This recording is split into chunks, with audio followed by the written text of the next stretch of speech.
Okay, so a very good evening, guys. Can you let me know if y'all can hear me and see a screen? Yes. All good?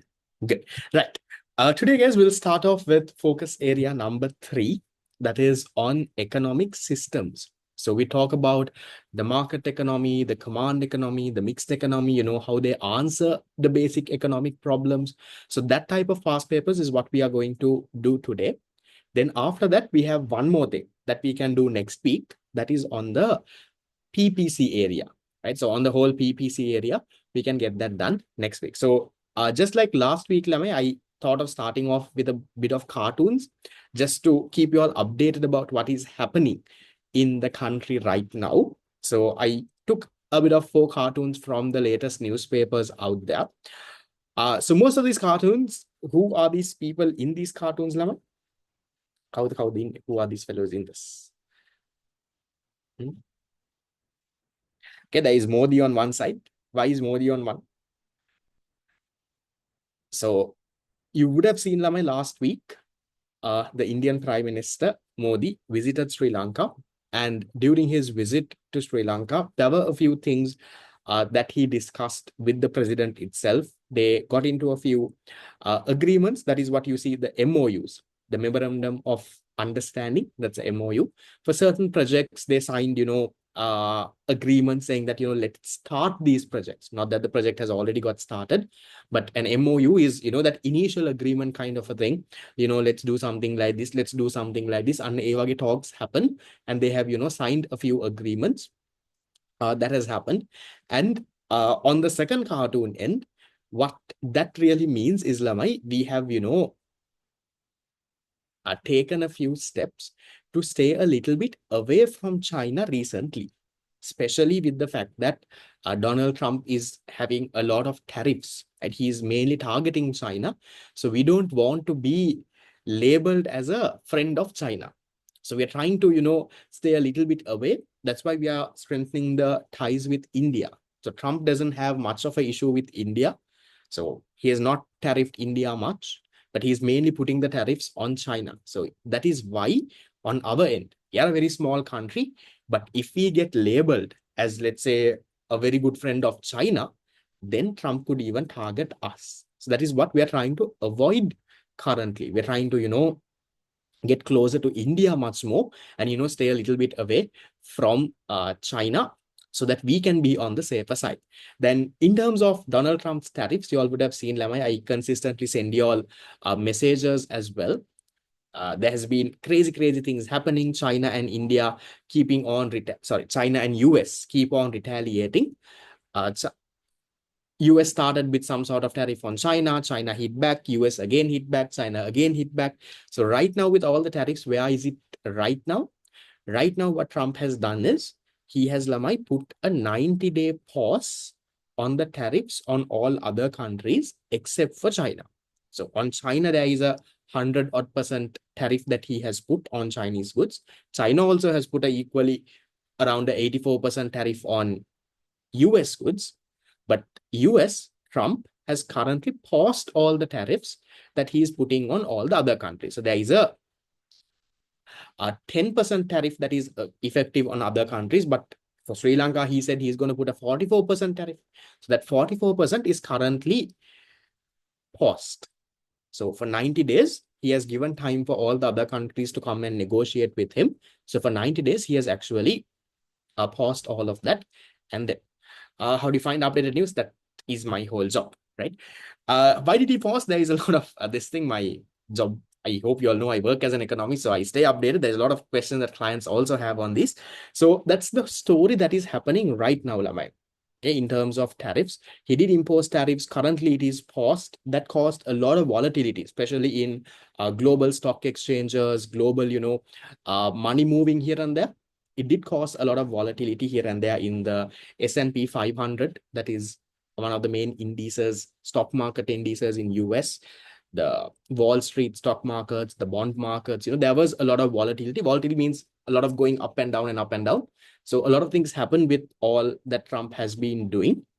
So that's what is happening right now. So broadly, Trump's tariffs right now are put on a pause to Sri Lanka.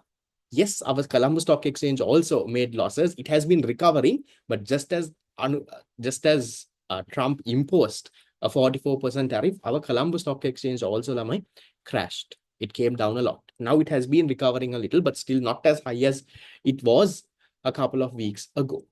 It's fluctuating. That's what I'm saying, volatile. It's going up and down and up and down. So we have been trying to get closer and closer to India because India is not very affected with the tariffs. So we're trying to, put that tag along with those fellows, because if those fellows develop, we can also shape take a plugin and we can also develop them. We're trying to stay a little bit away from China. Is India a safe country right now? It's much more safer than China to make some ties with, right? That's what's happening in the country right now. So that's a bit of a summary for your current context understanding. With that, Lamai, we'll get into this. Bangladesh, yes, I'm not gone into very detail. Trump has put tariffs on India, but right now it's the basic 10% tariff. He's not mainly targeting India. There is a tariff on India as well, but it's not a mainly, target. It's like a general tariff that he puts on other countries also. He just put it on India. That's what he has done. So India is a safer place for us to be close with right now if you want to stay off the radar from Trump's tariffs. Why so much of tariffs for China? Because that has been an issue, right? China-US trade war has always been an issue because China is the biggest exporter. They are the biggest exporter to US. US has a huge trade deficit with China. They want to reduce that trade deficit. So that is why there is so much of tariffs on that end. Okay. So let me share my screen and Lamai, let's get started. Give me a second. We'll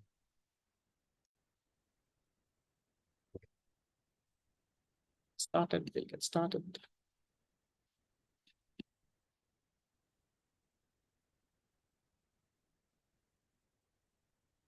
Okay, so this is where we are right now. Where are we?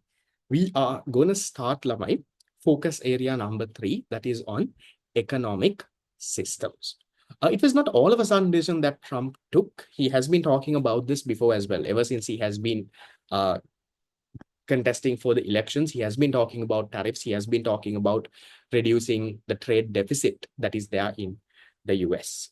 Okay, so we'll get started, Lamai. Give me a second. Let me put my this thing to charge. Until then, how many of you all did the questions? Was it manageable? The ones on economic systems, shape, manageable, done, dusted. MCQs are okay, no, not that bad. Same thing you all would have seen, coming again and again. Okay, good. And you would have realized, Lama, in the recent years, the essay questions are a little hard. You would have seen that as well.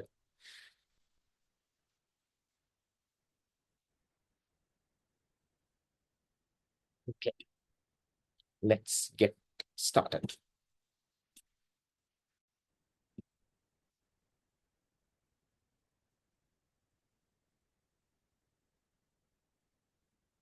Starting with Lamai, the questions over here. So we're starting with focus area number 3, that is on economic systems. So we'll mainly focus on, Lamai, the classification of the economic system, the different types, how they answer the basic economic problems, to look at the advantages, disadvantages, all of that is what we are going to do. The faster we finish the area, the faster the class will finish. After I finish this entire area only, I will finish off the class. So class might go until 9, it might go past 9, it might even finish off before 9. It's up to you. Right, we'll start. We'll talk about choosing questions in a while. So starting with Lamai, 2011 A-levels question number 7. I want you to give me answers faster so we can, then I know how many of you all know this. I know how fast I need to go. The question 7 is asking us an economic system characterized by private ownership, private ownership of resources, okay, and market allocation of resources, okay, and decentralized decisions. Decentralized means, my households, firms, all of them can make decisions. It's not the government. Centralization can, the government is making decisions. Decentralized means everyone can make. So which type of economic system is this, Lamai? A market economy, a traditional economy, a social market economy, command, and a centrally planned. Which one aligns mostly with this, Lamai? A market economy, right? So answer number One, there is private ownership, market allocation, and decentralized decision making. Now, why not social market? I saw one person give me answer number 3. Now, social market is where the government intervenes for, this social justice. The question hasn't talked anything about that. They haven't talked about government intervening for social justice, nothing like that, right? They've generally given a few characteristics. So the most correct one there is a market economic. Social market will go into detail when a question from that area comes. Okay, so most of you all gave me the correct answer. So I know you all can figure that out. I'm not going into the other answers individually. Going into the next one. Question number 8. Okay. When price mechanism is used to allocate resources, market prices must rise. Market prices are usually regulated by the central government. Market prices are solely determined by production cost. Solely means only determined by production cost. Do not respond to the changes in demand. Signal to producers the strength of demand and supply. What do you think, Lamai? Market prices? Think. When price mechanism is, Lamai, will cut off the most obvious answers and then get to the right answer. Now, market price mechanism, Lamai, market economy. So you can cut off answers like what? Definitely number 2. Government doesn't come in a market economy and try to control prices. 2 is cut off. Apart from that, how else can I narrow this down? Number 3 is saying, Lamai, are solely determined. Solely means only. The price is only determined by the cost. No, price is not only determined by cost. No, price is determined so many of other things. How much of supply is there? Is there a very little supply? Then the price can be high. If there's a lot of supply, price can be low. So it's not just the cost. So there's so much of things that comes into consideration. Number 3, do not respond to changes in demand. It does, Lamai. For example, if there is a very huge demand for a good, prices will start rising. You can do that. So it will respond to changes in demand. So 4 is also gone. Then number 1 says must rise. There is nothing like that. Just because you have price mechanism, just because market prices are there is nothing saying that it has to always rise. Now, you all would have seen, Lama, if there is so much of a good, the price might actually come down. If there is so much of a good, price might come down. So must rise, again, no. But answer number 5, it signals to the producer the strength of demand and supply. So for example, Lama, if the price of a good is increasing, that means there is a very strong demand for that good. So it signals the strength. That's why the price of that good is going up. There is a huge demand. That is why that good is expensive. But let's say the price of something is going very low. Maybe the demand is very low. Or maybe there is so much of a supply of that good. You all would have seen sometimes something like tomato. In the market, sometimes tomatoes are very cheap. Why? Because there is so much of supply. So much of supply, you can't store tomato and keep tomato within, let's say, 1 or 2 weeks, it gets rotten. So you have to somehow sell it off. So that is where, it signals the producer the strength of demand and supply. Traditional economy will come. There is a question, I think, after that. Okay, is that okay? 2011, question number 8. Right, done. Guys, one more thing. I've got a few messages just before the class started. I'm not sure if you all saw this. Registrations for the fast track program for month 1 is closed. There might be a very few slots, but I don't really encourage a lot of you all. But if you are waiting to pay and you are going to pay tonight, I can consider something. But if not for that, it's actually closed.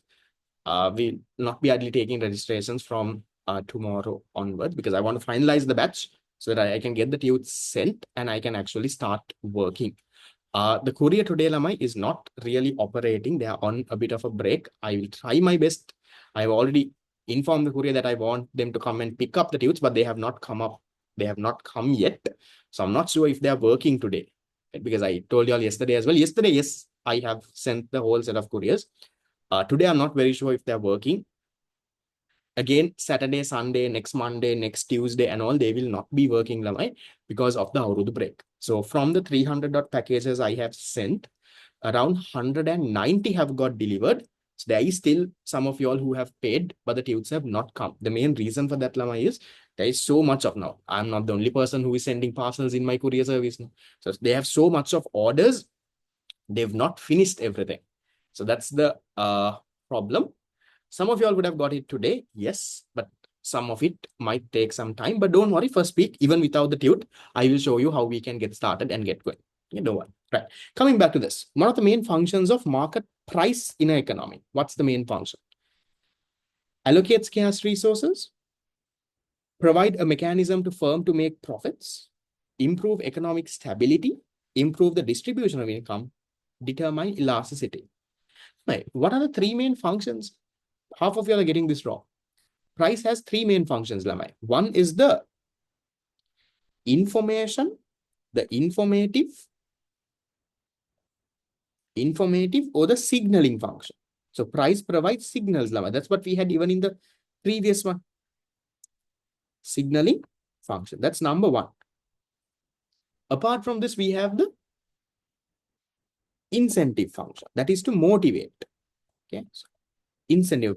Price makes you do something. For example, when the price is low, I will go and buy something. Now, for example, Lamai, for the fast track, for those who made the full payment, you would have realized for 6 months, it was only 24,000. There was a discount that you would have got compared to, paying every month. So that was an incentive for you all to go and make that full payment, right? And that's the incentive function. Because the price was discounted a bit, you wanted to go and do that. That's the incentive function. And the third one, Lamai, is the allocative or the rationing function.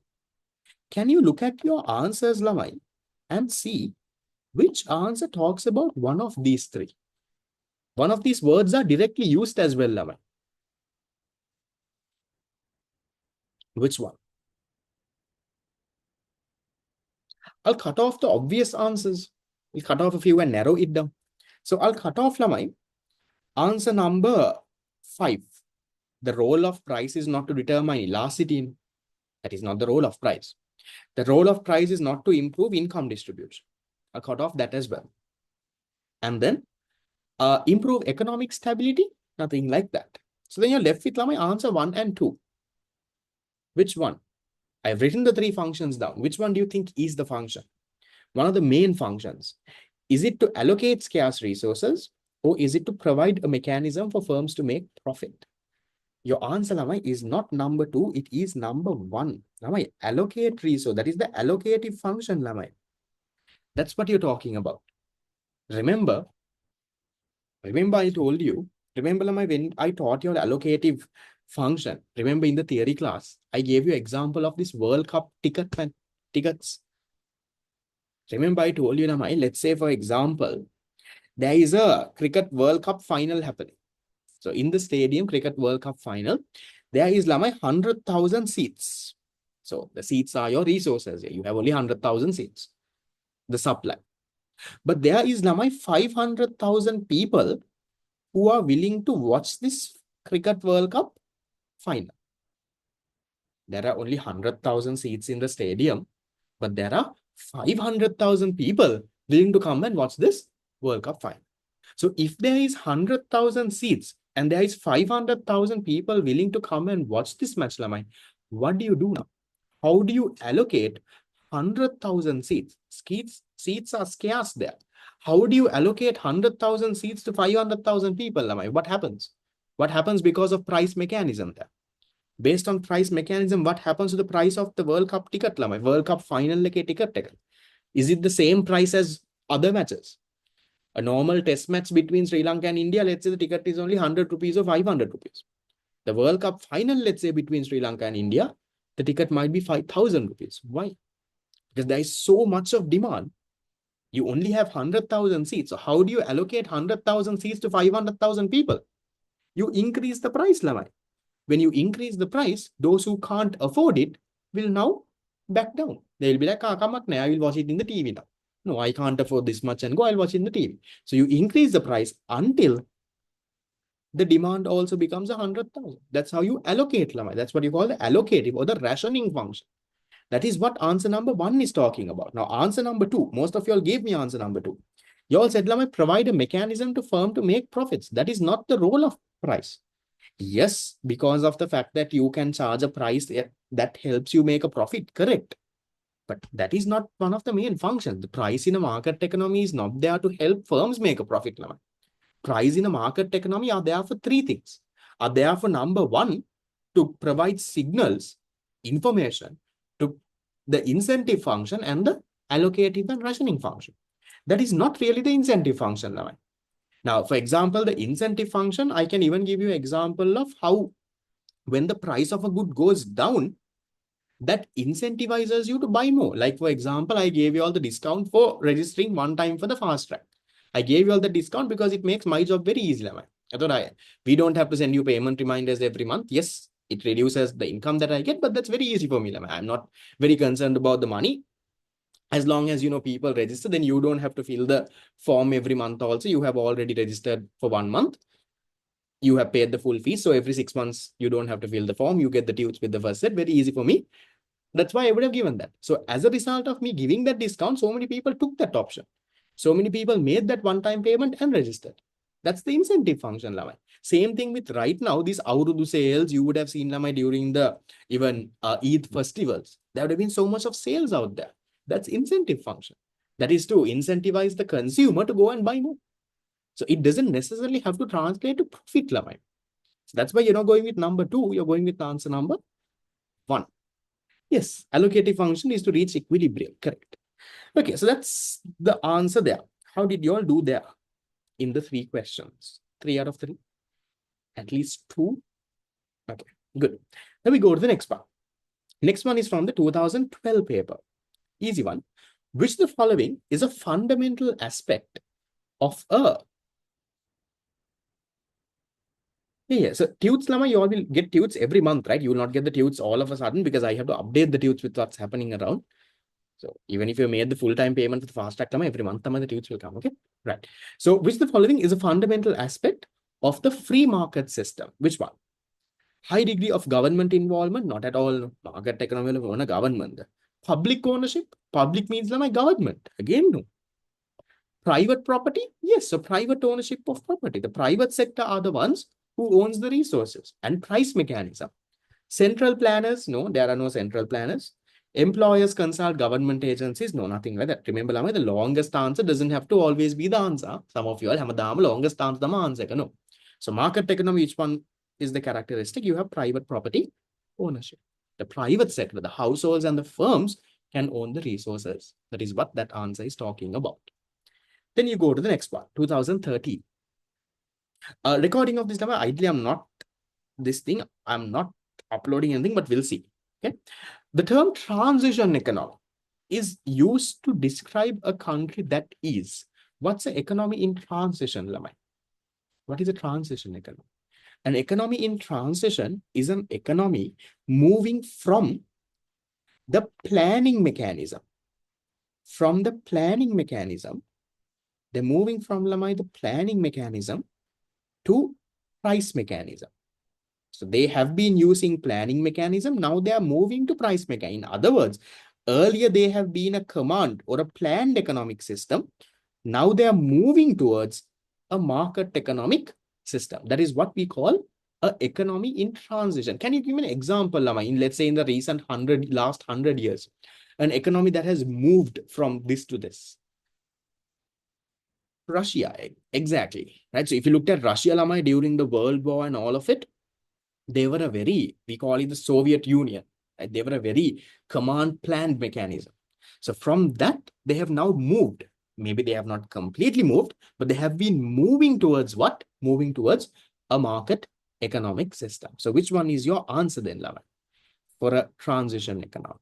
Answer number 2, moving from a central plan to this. What is a traditional economy, Lama? What is a traditional economy? That is a little different from transitional. What is a traditional economy? Not a very important thing. A traditional economy is, Lama, like this Vedas. You have the Veda community in Sri Lanka. That's a traditional economy. So in that Veda community, how they answer the question, what to produce, how to produce, whom to produce, is much different. It's not a planned economy. Those are traditional, these tribes and all of that, based on their traditional beliefs only, they will answer. So deciding on what to produce based on their traditional belief, based on what they feel is good for their tradition, they will this thing. How they will exchange goods, maybe barter system, maybe there is no money involved there. Maybe between the Vedas, they will have, yes, direct production, they will produce their own thing, they will, exchange goods between them. It might be that there might not even be money involved. I don't know how the Web does exactly exchange goods, but that might be the story. That's a traditional economy, not a very important part. Don't worry too much about it. Done. Then Lama, moving to the next. 2013, question number 4. They're asking, one of the most important characteristic of a centrally planned economic system. Which one? Command economy, planned economy. What's the important characteristic? Allocation of resources based on relative prices? No, that is price mechanism. That is market law. Private ownership of resources, which is fundamental to economic growth? Private ownership, planned economy? No. Decisions are taken by the government, okay, regarding how best to produce goods and services. Looks right, no? That looks right. Balamu, the achievement of economic efficiency is superior to a market economy. Not really, Lama, because in a planned economy, when the government runs the whole thing, there is a lot of inefficiency that happens. There's a lot of wastage, so much of things. So you can't say that they are better at achieving economic efficiency than a market. You can't say that. And then unequal distribution of income, no, Lama. In a planned economy, there will be comparatively more equal, not perfectly equal, but more equal than a market economy, because government will ensure everyone gets an equal share. So again, not this. Therefore, you go with answer number 3. The government makes the decisions. Question number 4 is answer number 3. Previous one was 2. Then we'll move into Lamai 2014. Okay, easy one. Functions of price in a market economy. I wrote these 3 down as well in a previous question. What are the functions? There are 3. Signaling or informative, incentive, rationing or allocating function. Which one? These are the easiest MCQs you can get. MCQs I think you have to jump up and down in your exam hall. So answer is number 5. Easy one. Done. Then we move into the next one. In a market economy, personal income is determined by. Think of your family. Okay. How is your family's income determined? Think, okay, let's take an example. Your family, let's say, is earning 200,000 in total. Your father, mother, from everywhere, you all are earning 200,000 a month. How is this 200,000 coming? Maybe your father and mother are working. So you all, okay, let's say, in your family, there are 4 people. There are 4 labor resources. So you also can work, no, 4 labor resources. But from that, only your father and mother are working. You and your brother or sister are at home. So 2 labor resources are going to work. Those 2 labor resources are earning 75,000 a month. That is giving you all 150,000. Apart from that, let's say you all also have a house that you all have given on rent. So you have, let's say you have 2 houses, one house you are living that you are not giving on rent. From the 2 houses, that is capital, no, Lamai. From the 2 houses, 1 house you have given on rent. For that house, you are getting a 50,000 income. So that is how, let's say, your family's income of 200,000 is currently made. Let's say that is how your family's income of 200,000 is currently made. So then, what does that mean, Lamai? Remember, when I was teaching this to you all in the theory class, how many of you all remember, Lamai, that example that I would have given in that place that I worked after A-levels? I told you the building owner katawa matakada. How that building owner was earning so much of money. Do you all remember that story? I told you from that building he was earning so much. So it's also a life lesson for you all, Lamai. This whole thing over here, this concept over here, you need to realize that, yes, the rent story. Yeah. You need to realize, Lamai, that your income doesn't have to only come from labor. There are 4 resources, Lamai: land, labor, capital, entrepreneurship. Now, what most of you all focus, or what most of your even parents tell you all, is study hard, get a degree, go and work somewhere, and then you can find a good job. Study hard so you can find a good job. So you all are mainly focusing only on labor, Lamai. You're providing your labor and trying to increase your income. That's what you're trying. But what you need to understand is income doesn't have to only come from labor. Right? It can come from land. Forget land, natural resources. It can come from my capital. Let's say, for example, you owning a building, you giving a house on rent, and it can come from there. Yes, my friend The PETA story, yes. Then it can also come from entrepreneurship, Lama. You starting your own business, you doing your own thing. It can come from there as well. So it doesn't only have to come from labor. That's something that you all also, once you all are done with A-levels, Lama, work on your soft skills. Work on, for example, even these classes that I'm doing right now is something that I started as a, side thing, just to find some pocket money. After A-levels, I started working, but along with working, I also started teaching to find some pocket money to be, independent on my own. But as a result of that, now let's say fast forward 7, 8 years down the line, now that's, a very scaled up, it's going really good. But typically what most of y'all will do is after A-levels or something, yes, you might do education, yes, follow further education, but you might only work. You only work and you're only focusing on your labor. But now I have built, this whole institute, iTutor, that's under my name, right? I have not expanded to other subjects. I don't want to. That's not my concern. There is a brand that I have been working on. That's exactly what I want you all also to do, Lamai. You don't have to focus only on your labor, because personal income is not just labor. It's about all the factors of production that you are exchanging and the price that you're getting for that factor of production. So your answer is what, Lamai? In this question, in a market economy, personal income is determined by what? The factor price, right? Your father and mother are getting paid 75. That's a factor price, the wage they are getting. And the quantity exchange, you're exchanging 2 labor units. You're exchanging 2 labor units, getting 75,000. So then total 150,000 from labor. You're exchanging one house capital, you're getting 50,000 from it. So then total 200,000. So the factor price and how much do you exchange? Why not answer number 5, Lamai? Property ownership and the factor price. The reason for that is, now sometimes you might, maybe 4 was not there, you could have gone with 5. Now, for example, let's say, Lamai, you all have 5 houses. Your father owns 5 houses. You own 5 houses, a property ownership pie. You own 5 houses. But from these 5 houses, your father has decided only 2 houses you all are going to rent. So you're going to exchange only 2 houses. Only 2 houses you all are going to give one rent and get money. The other 3 houses, one of it you all are living, one of you all have just closed and kept, and you have kept. So is your income determined based on all of these 5 houses, or is it determined based on the 2 houses that you give on rent? Your income is based on what? You own 5 houses. Correct. Property ownership, you have 5 houses under your father's name. But only 2 of it, Lama, you gave for rent. You're exchanging only 2 of it. Right now, even take your labor. In your house, your father is there, mother is there. Let's say you and one of your brother or sister. Let's say 4 people in your house. So you have 4 labor units. But are you working? So even though you own 4 labor units, you are currently a full-time student. Only, let's say, 3 people in your family are working. Let's say mother, father, and your brother. Let's say you have elder brother or sister, they are working. Only those 3 are being exchanged. So your income is based on only those 3 people. Even though you own 4 labor, those 3 labor you exchange are bringing the income. That's why we are not going with answer number 5. It's not just property ownership. It's how much of those resources you own, that how much of that do you really exchange? That's why 4 is a better answer. Now, if 4 was not there, maybe you could have gone with 5.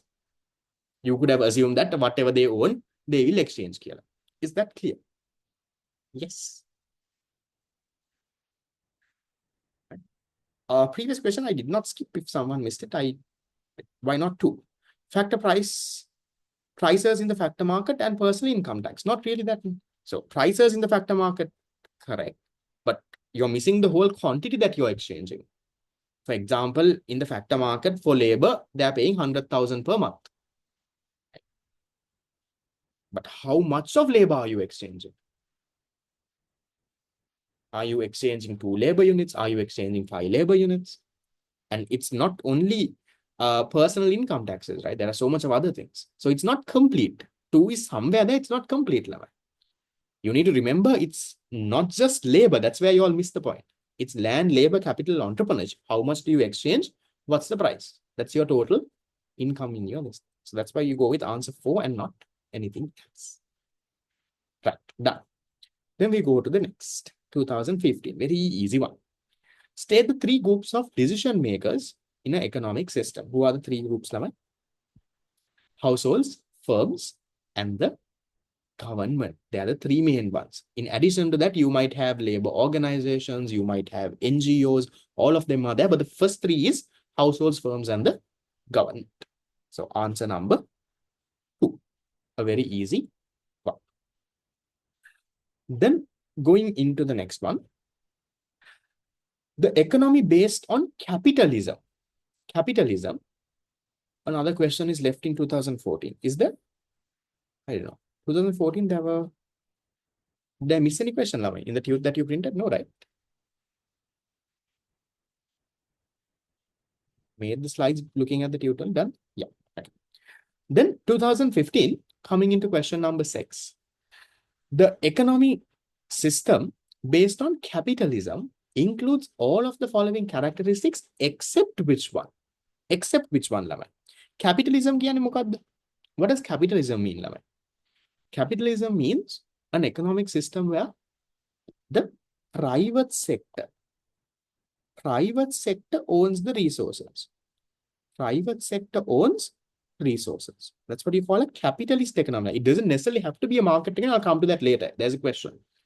So usually private sector owns resources, kind of like a market economy. So they are asking you, which of this is not a capitalism, except which one? So price system based on demand and supply, that is a capitalism. Price mechanism, market economy, they use. Private property, yes. Self-interest, yes. Freedom of enterprise. Freedom of enterprise can be free entrepreneurship. You can start whatever business you want. You can do whatever. Yes. Centralized planning? No, it's decentralized planning. Centralized planning, centralized planning is in a command or a planned economy. Command or a planned economy. Now, this is what has centralized planning. So not answer number 1, 2, 3, 4. It's answer number 5 that you will focus on. Right. Then we'll go into the next one. The degree of government involvement is greater in. Where is the degree of government involvement the greatest? Again, easy one. Where is the government mostly involved from these 5? Market, command, mixed, social market, traditional. Where the වැඩිම government in? Greatest in where? In a command economy. Can you tell me, what is the second one? Second greatest? Where do you think? Could be in a mixed, right? Ideally, it has to be socialist, but in this answer, socialist. Social is a little less, right? We'll talk about socialist in a while. Come on. Where is the government involvement the lowest? If they turn the same question, then it would have been answer number 1, a market economy. That is where the government would have been the lowest. Right? That's not a very hard question. Easy one to do. Mixed economy is broken into social market and socialist market. I'll come to that. We have some MCQs on that. Traditional is what I just explained. This Veddas and all. I told you and I explained transition. Then 2016, in a free market economy, which of the following is incorrect? What is incorrect? Yes, correct. Prices allocate resources equally among competing production resources in an economy. Does prices allocate resources equally, No, right? Whatever that you can get more profit, that is what you will allocate your resources for, no? In unit number 8, we say market economy doesn't allocate resources even for public goods because you can't charge a price, you can't get a profit. So you can't say it allocates equally. That could be the wrong one. We look at the other ones. Prices indicate relative scarcities and cost of production. Correct, no? A price is an indication of how scarce the good is, and it also indicates how much the cost of producing that good could be. For example, if let's say I am charging, let's say 5,000 for my fast track class, it gives a little bit of an indication how much my cost could be. So to printing the tutes, my Zoom, marking all your papers weekly, right? Checking on your, there is a cost. And also the scarcity. So maybe, there is so much of students who want to join, that's why it's 5,000. If there is no student at all, I would have given it at, let's say, 1,000 rupees. So it could. Then that's a signaling function. And then relative price changes are determinants of firms' profit and therefore encourage or discourage production. Correct? If the price of a good changes, that can affect a firm's profit. And as a result, it can encourage or discourage production. That's also okay. Prices are measures of consumers' willingness to pay for a good or service. Fine. The price is, it's measuring how much the consumers are willing to pay. That's also fine. Prices signal to consumers how much they must sacrifice to obtain a commodity. That is also fine. How much you have to sacrifice. And for example, if I tell you fast track fee is 5,000, that means you have to sacrifice 5,000 rupees if you want to come to that class. But the point where it says equally, that is where it makes it wrong. Remember, in a market economy, you don't have equal distribution, income distribution or anything. It's not equal. Whatever you can get more profits, whoever who has money, they will only get the goods. Whatever you can get profits only, you will go and produce. You will never distribute resources equal. If I'm in a market economy, I will see, okay, what can I do to get highest profit? I don't care, already, so I will put to this, then I will do this. Then. So there is no equal distribution, remember, or in a market economy. That's the one that is incorrect. Okay. Then the next, why is 4 wrong? Price measures the willingness to pay for a good. That's correct, right? For example, if the price of a good is something, it's saying that people are willing to pay. That's why the price of that is that. Now, for example, for my fast track class, I can't charge 100,000 rupees a month. Why am I charging 5,000? Because that's the price that people are willing to pay and come. Free market, same thing. Now, market intervention, the lowest in traditional. You can say market economy. We can leave traditional out now. Why not 5? So price signal, that's what I was just saying, right? Price signals consumers how much they have to sacrifice to obtain a commodity. So if I say the price of this fast track class is 5,000, that means you have to sacrifice 5,000 rupees if you want to come to the class. It does still. Then 2017, okay, easy one. The main function of price in a market economy. Look for the 3 main functions. One of the words should be there. You have the signaling or the informative function, the incentive function, and the allocative or the rationing function. Look for a keyword, you will find. Might be the same question as before. Which one has the keyword? Answer number 5. Allocate. Allocative. Not 1, 2, 3, 4. Okay, we did a very similar question before, so I'm leaving it there, not going into very much in detail. Then going into 18. Okay. Which of the following is necessary for a well-functioning capitalist economy, but not in a command economy? Capitalist economy is where you have private ownership of resources. So they are saying for a capitalist economy, you need this, but for a command economy or a command economy, you don't need this much. What do you need for a capitalist economy to function well, but not needed much in a command economy? Centralized decision making, scarcity of resources, monopolies, protection of property rights, and positive externalities. The answer is number 4, protection of property rights. I will explain this in detail. We have an essay question. Anyone remembers the exact number? It's there in your paper. 2013, 16? Okay, so 2016 A-level paper, there is a question asking why is it important? I'll come to it there. Okay, so 2016, there is an essay question. I will explain that there, I will leave it for now. Why private property rights are very important for a capitalist economy or for a market economy to actually function. I'll come to it there. Then, going into 2019, which of the following is a salient? What is salient? Salient means main. A feature that is not seen anywhere else, like a main, unique feature. That's what salient means. So which of the following is a salient feature of a command economic system? Private ownership? No, private is there in a market.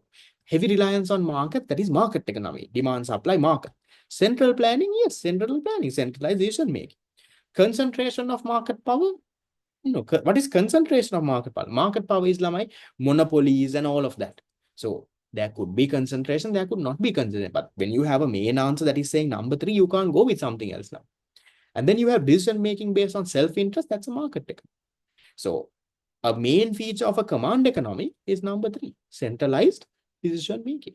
You have a central planning authority, or whom we call the government.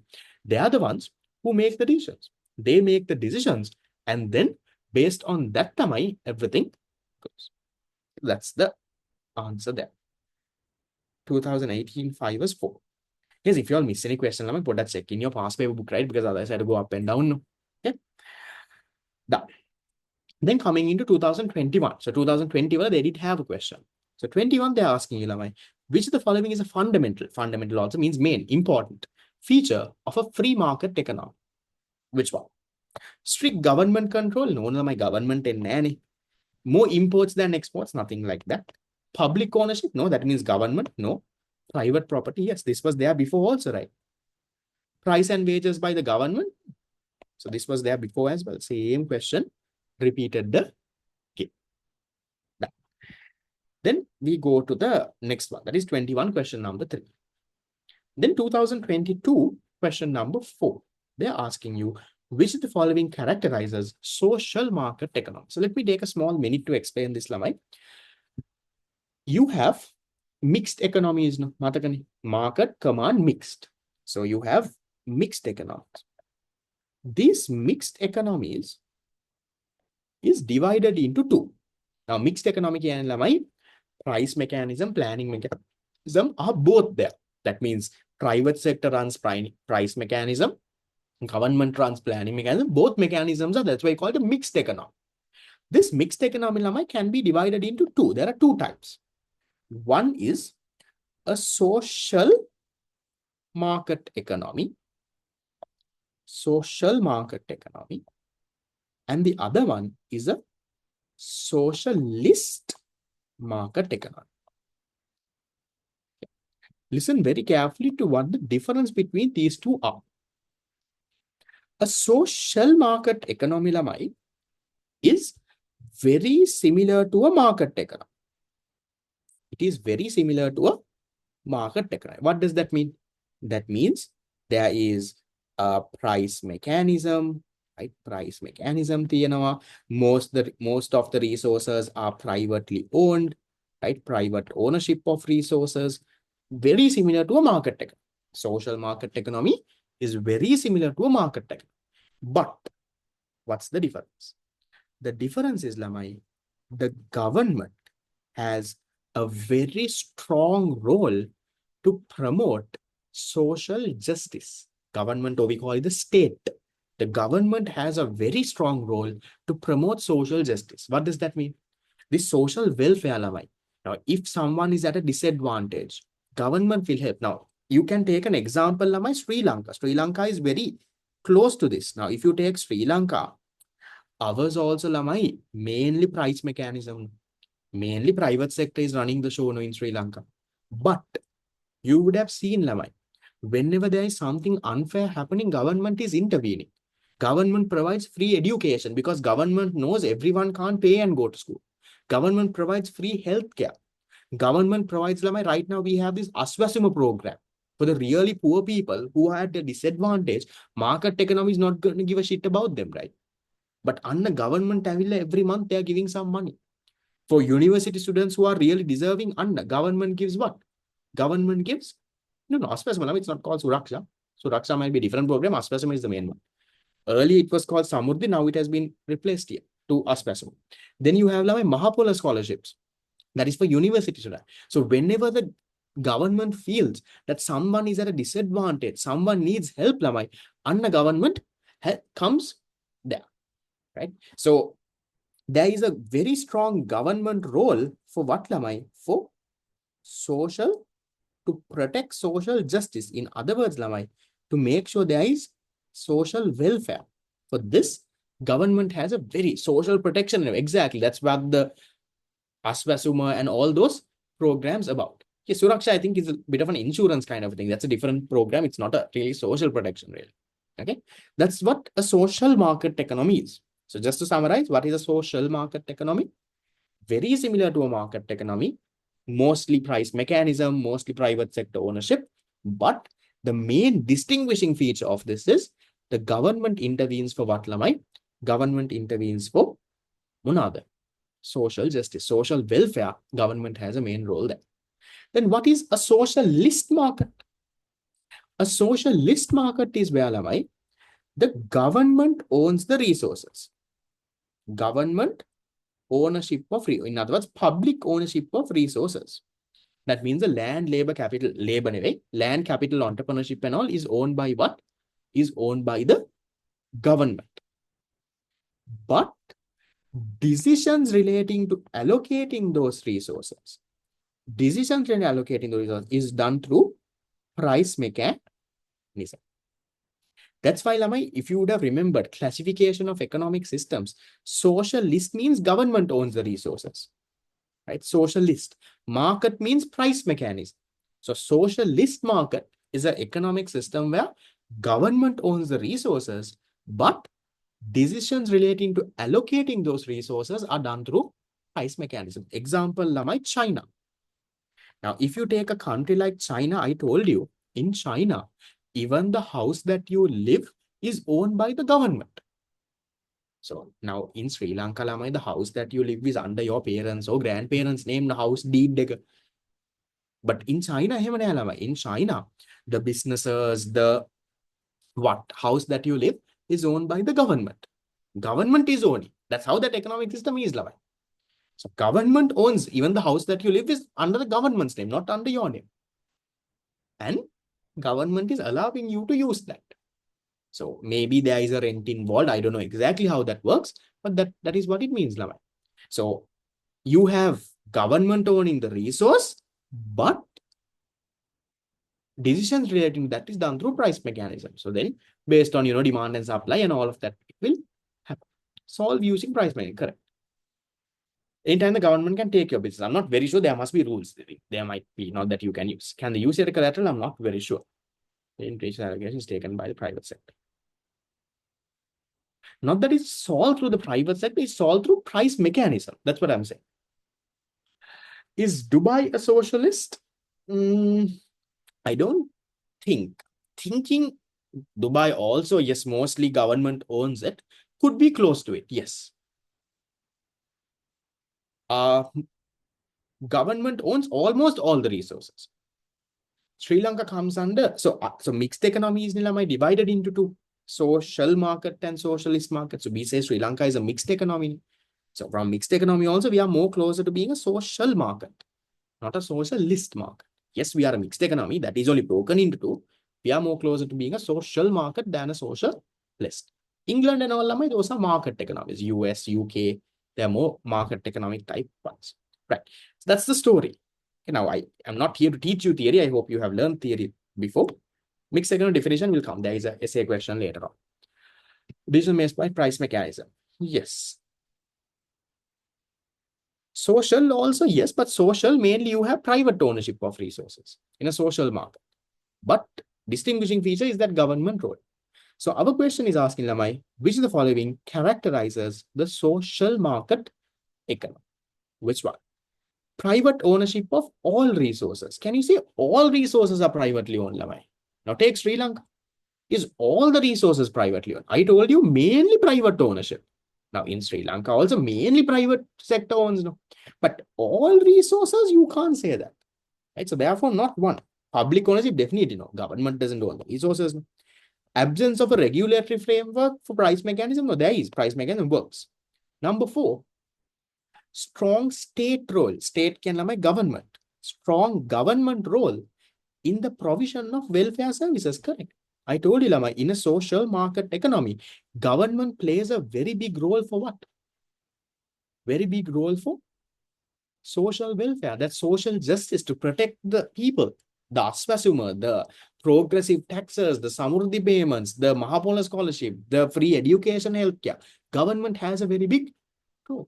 Anna, that is your answer, Lama. Using centralized planning? No, they use price mechanism. In a mixed economic definition, it says both private and public ownership.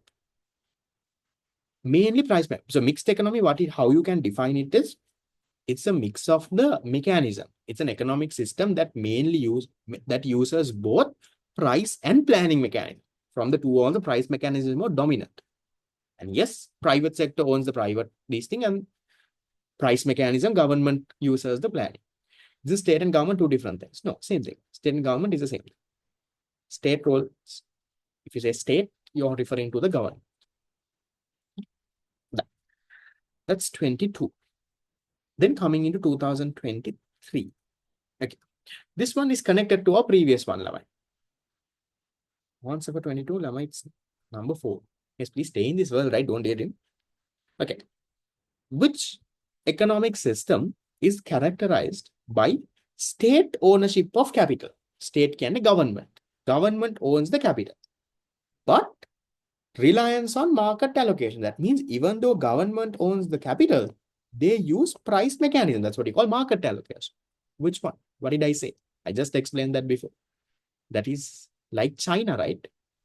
State ownership of capital. Government owns the capital, the houses and the buildings and all government owns, but they have market allocation. They use price mechanism. That's socialist, not social.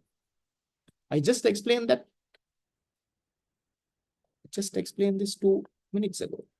It's socialist. Yeah. Right. Done. Then is a socialist market. Then you have Lamai, latest question, 2024. Remember Lamai, socialist market and socialist are two different things, right? I'll come to that in a while. A key feature of a socialist economy. What does socialist and capitalist mean, Lamai? I told you capitalist means private sector owns the resources. Capitalist means private sector owns resources. What does socialist mean, Lamai? Socialist means the public or the public sector, the government owns the resources. Public, or in other words, the government owns resources. That is what Lamai socialist means. So which one is your answer? Key feature of a socialist economic system. Profit maximization? No, government owns the resources, economic and Lamai, it's not this. Private ownership? Not at all. It definitely can't be number 2. That is capitalist, Lamai. Public ownership of key industries and resources? Yes, socialist. Minimal government intervention? No, government owns, they are involving more. The government plays no role? No, they have an important role to play. So answer is number 3. Yes, I didn't go too much into the theory parts of it. From the answers that I'm getting, I can feel that some of y'all are a little bit lost. Y'all are not very sure what's the difference between a market economy and a capitalist. You are not sure of what socialist means, what is socialist market, social market. You're not very sure of those. I'm not going very much in the capital. I will touch this on the fast track class, but that's separate. No, but I'm telling in general for all of you, you need to take some time to go through that, Lamai. All of you all just basically know what is market, what is plan. In detail, small points, you all are not very sure. In a capitalist economy, all resources are not owned, are owned. Capitalist means all these are owned by the private sector. Okay. Right. Those are the MCQs. I think we had how many MCQs? I'm not very sure. I think we had around 19. How did you all do out of the 19? Socialism is where the government owns the resources. Government runs the thing. That's what socialism is. How much out of 19? At least around 14. It's the whole thing. Okay. Shall we take a small 5-minute break and then we'll come to the essay questions? Good. I think at least around 13, you're kind of good. It's not a very hard part. Okay, so we'll take a small break. Right. I will leave it there. Any questions I'll take at the end, Lama, if you all have. Good. So we'll take a break and then we'll get into the essay question. So it's 8:05. I'll give you a break until 8:10 p.m. I'll try my level best to finish off by 10. We should be able to take a break and come.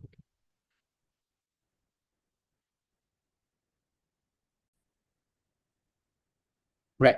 So Lama, we'll get started with the essay questions and we'll see how it goes. Okay, so starting with, again, we're mainly focusing on the economic system type of essay questions. Once we do this, you will realize a few essay questions have been repeated. You will also realize that in the most recent years, the questions have got harder, especially 2021, 2022, 2023. Some questions have specifically got harder than usual.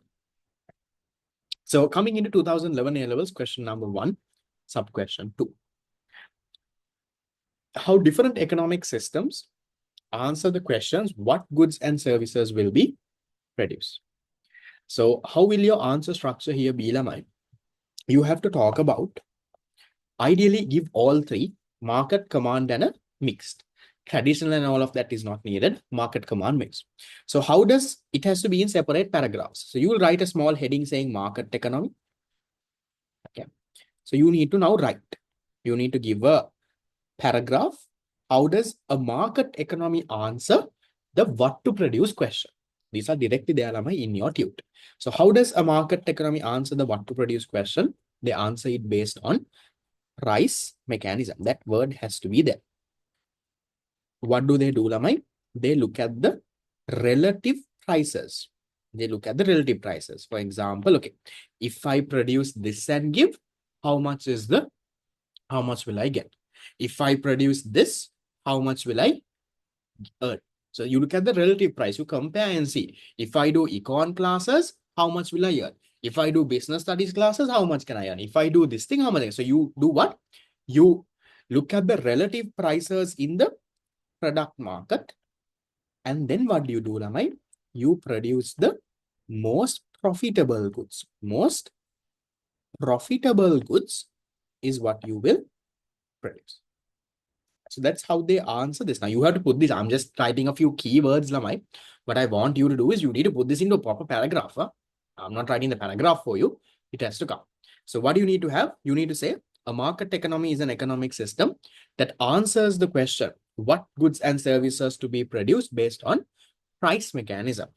In other words, in a market economy, the producers would compare the relative prices of goods in the product market. So they will compare and say, okay, if I produce this, how much I can earn? If I produce this, how much I can earn? No, reduced cost will not come. That's on the how to produce.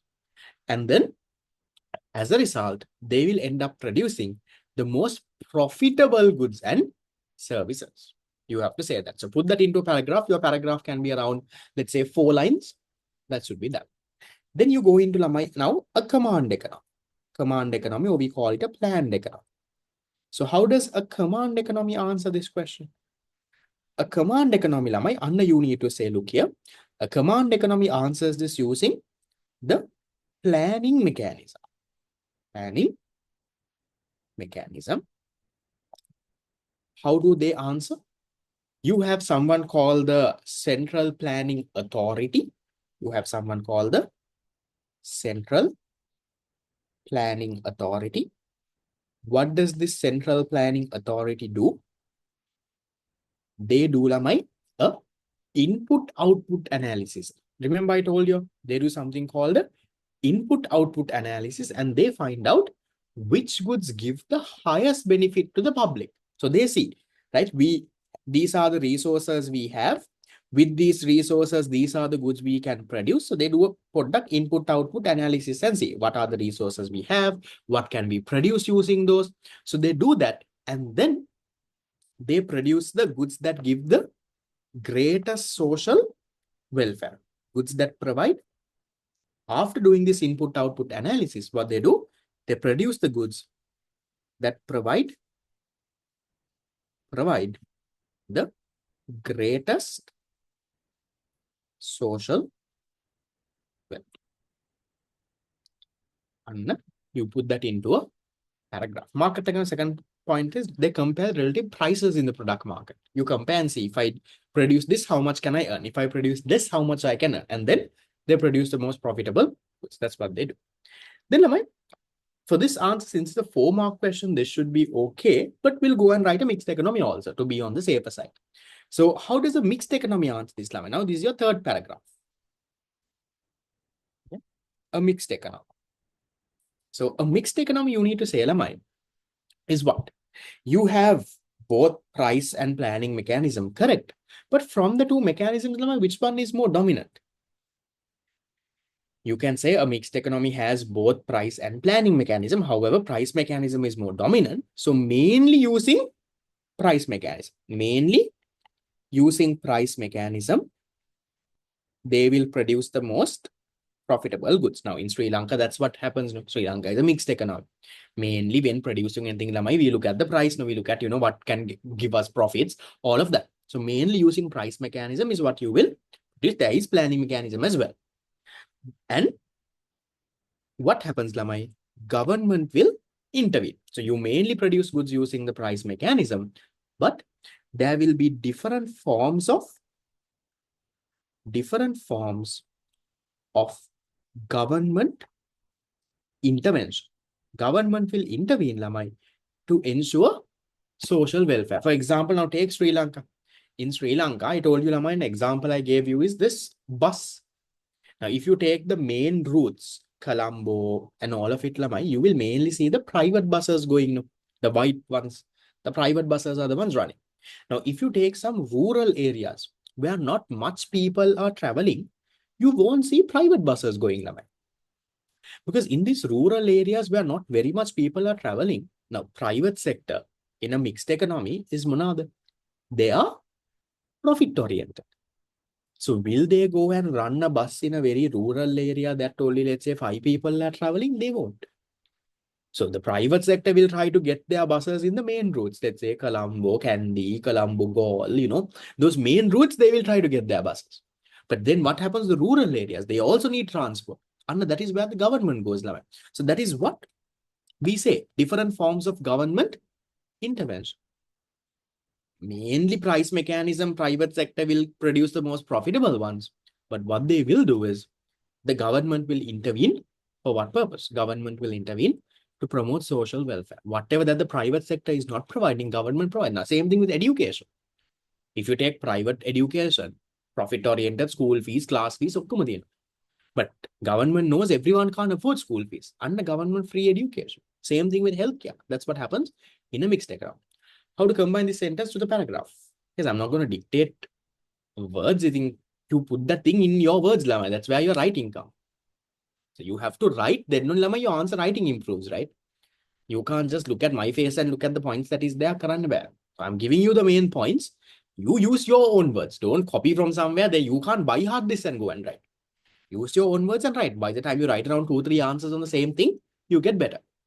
You don't need a mixed economy for this since it's a 4-mark one, but on the safer side, we'll give one.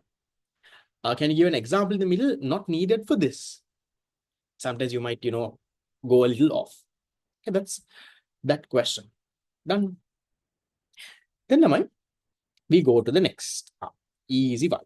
What are the 3 functions of price? How will the 4 marks be divided? They'll ideally give you 2 marks for market, 2 marks for command. If they're giving for all 3, then it will be 1.5 marks for this, 1.5 marks for this, and 1 mark for this. So when you're writing the exam, you're not very sure, is it 2 and 2 and not needed mixed, or is it 1.5, 1.5, and let's say 1. So that's why you always go on the safer side. You write all 3. Input-output analysis is, like I said, they look at what are the resources we have, what are the inputs we have. Using these inputs, what can we produce?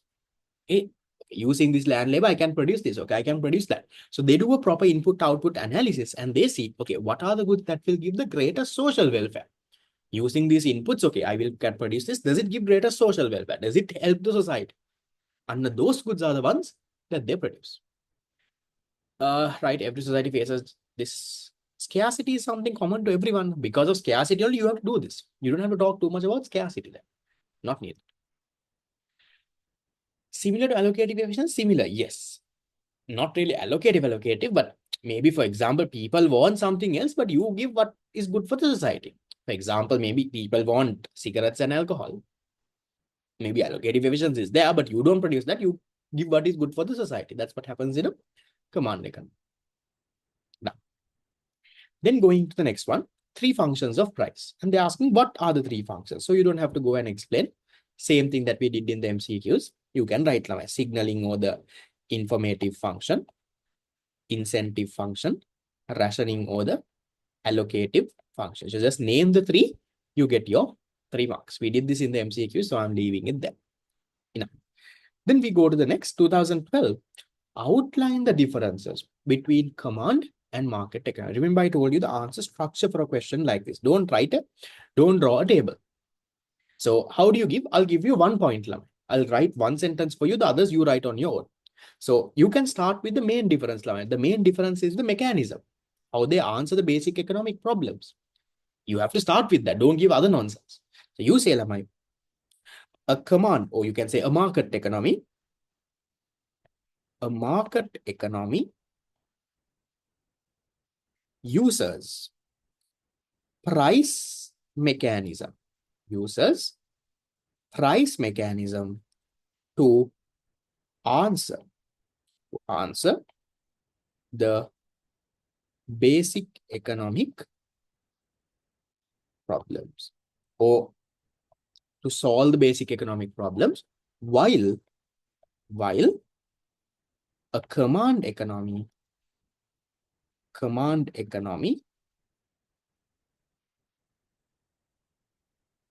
uses the planning mechanism. And that is 1 point level for 1 mark.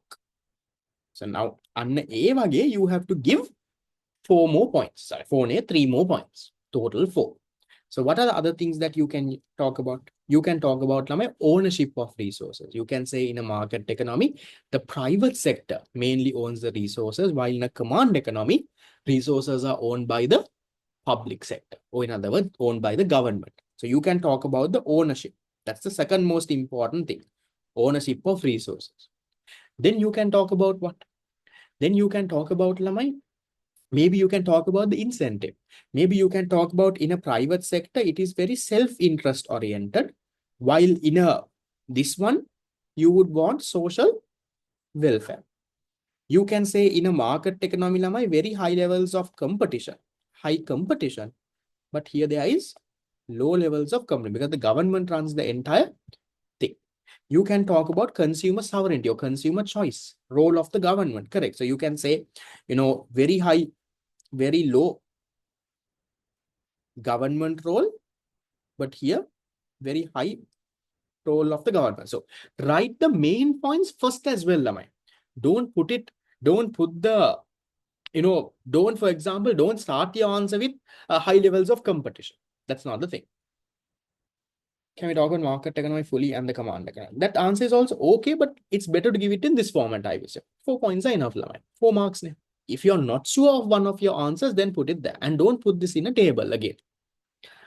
It's not the best answer format, I would say. It gives a very babyish kind of answer. It gives the examiner that, this fellow is, a very babyish fellow. He doesn't know much.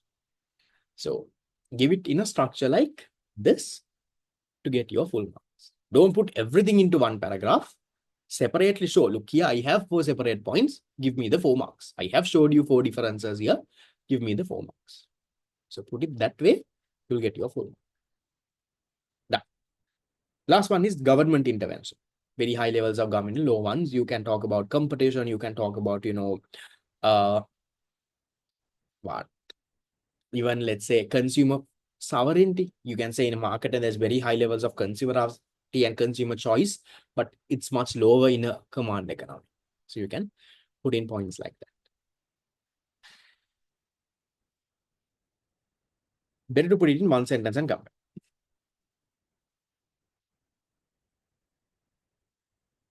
A table, I would not recommend again, Lamai.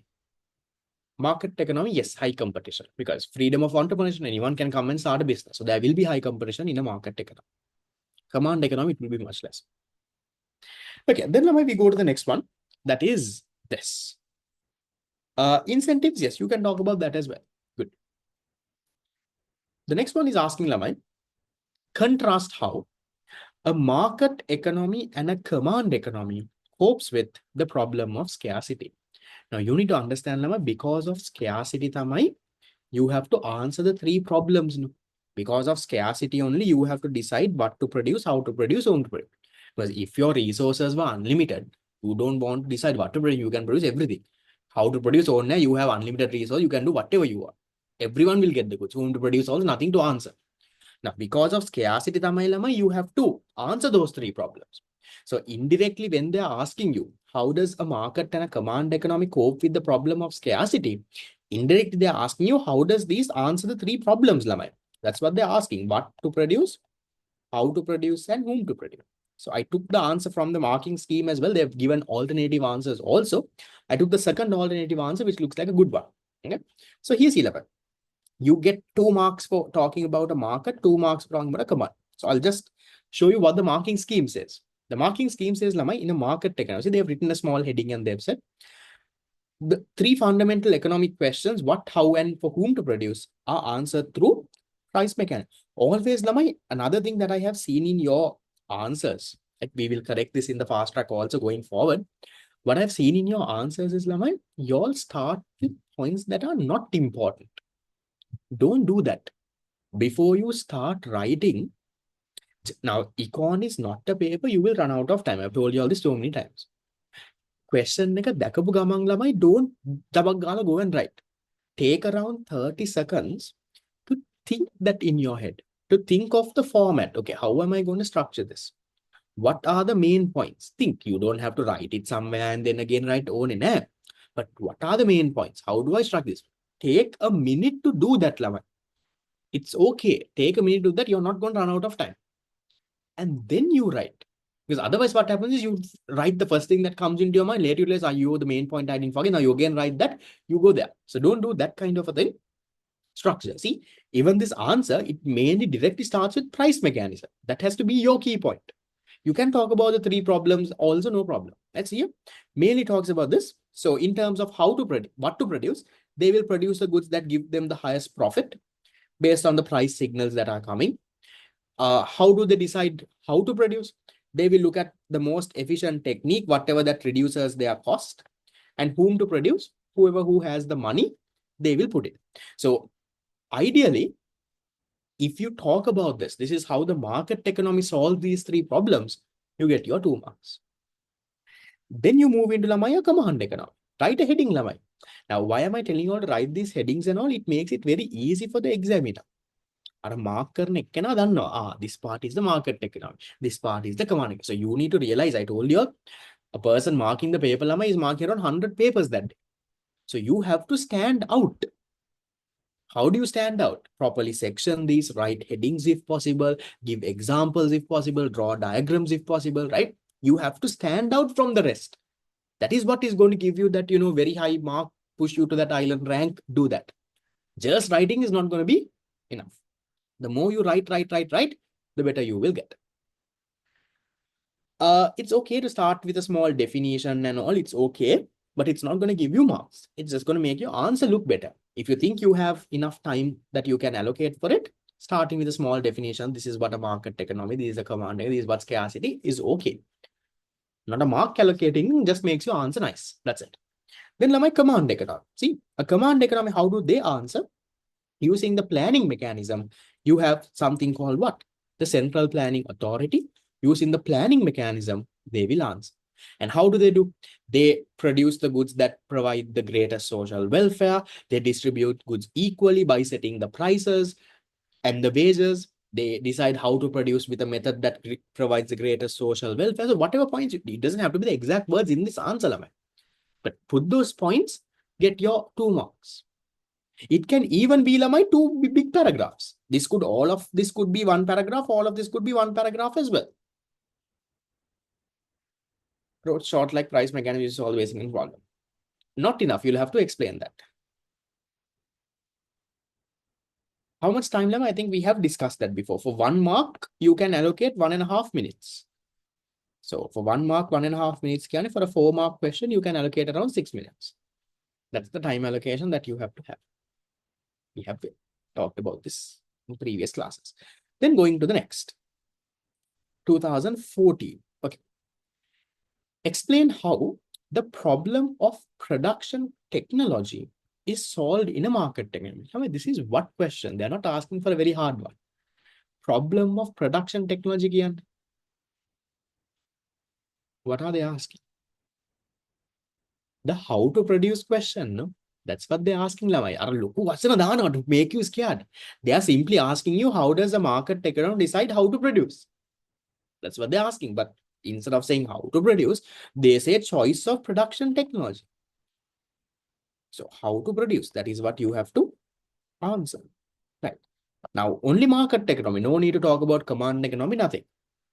Okay. How do you write?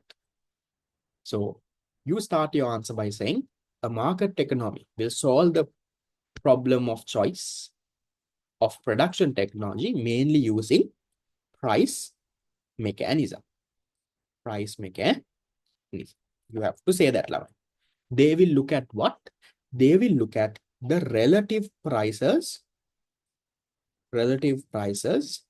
in the factor market. So factor market, for example, okay, if I hire labor and do this thing, how much will it cost? What's the price I have to pay for labor?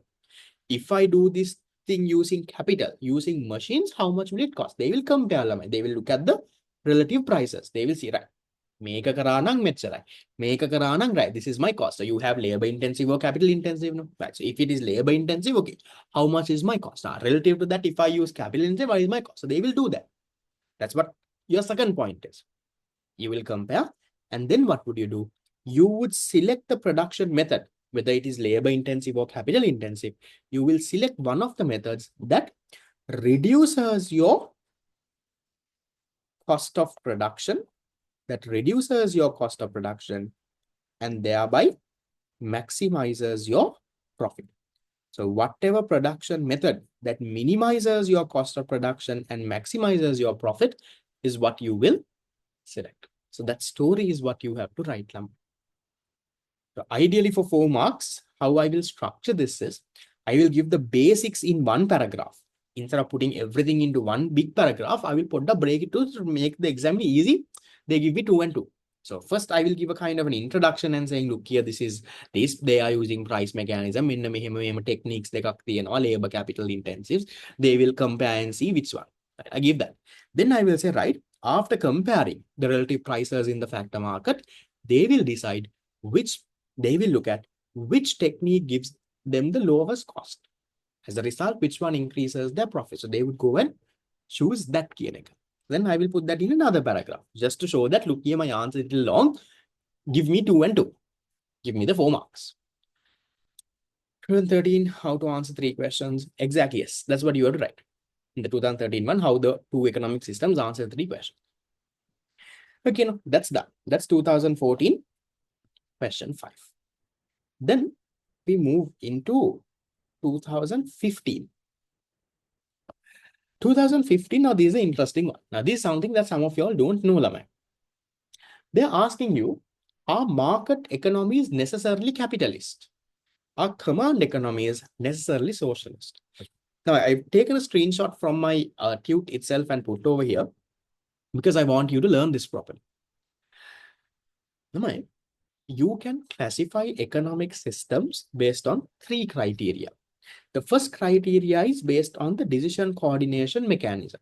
Second criteria is based on the ownership of resources. Third criteria is based on the incentive. That incentive one is not needed here. Okay. So listen very carefully. Now, when classifying economic systems based on the decision coordination mechanism, how do you classify? If an economic system is using price mechanism, if they are using price mechanism to coordinate their decisions to answer the basic economic problems, we call that economic system a market economy. If they are using price mechanism to solve the basic problems, we call it a market economy. If they are using planning mechanism to solve the basic economic problems, we call that a command economy, or we call it a planned economic system. That's how you classify based on the first criteria, that is decision coordination mechanism. The second criteria, this is where you all miss the point. The second criteria is based on the ownership of resources. Who owns the resources in that country? So if the resources are owned by the private sector, the private sector owns the resources now, we call it a capitalist economy. That's the classification. Now, for example, if someone asks you a economic system where private sector owns the resources, what do we call that? Not market. The more correct one is capitalist. If the resources are owned by the private sector, we call it a capitalist economy. If the resources are owned by the government, we call it a socialist economic system. That's the second criteria. Then Lamai, now usually, listen, usually a economy that uses price mechanism. That means usually a economy that uses price mechanism. That means usually a market economy will have private sector ownership. Usually a market economy that uses price mechanism, resources will be owned by the private sector. Usually, yes. Usually a command economy that uses planning mechanism, the resources will be owned by the government.